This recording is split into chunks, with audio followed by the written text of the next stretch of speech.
How to add checkbox column in Smartsheet. So first go to Smartsheet and then just open up your sheet. Next is, for example, I want to add a checkbox column here on the left side here.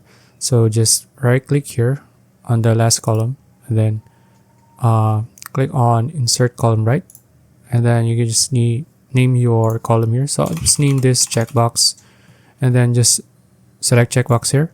And then if you want to restrict your to checkbox use only, you can do that. So I'll just restrict it, and then you can just choose your style here. So let's say I want to use this style, and then just click on OK.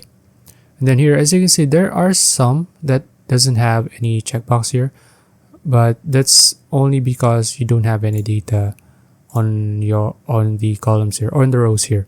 So if you want to add a checkbox here, you can just add data. So let's say I'm going to add a test here. As you can see, now it has a column here, a checkbox. So you can just do that with any column here, as you can see. So that's about it. If you found this video useful, please like and subscribe for more videos like this. See you in the next one.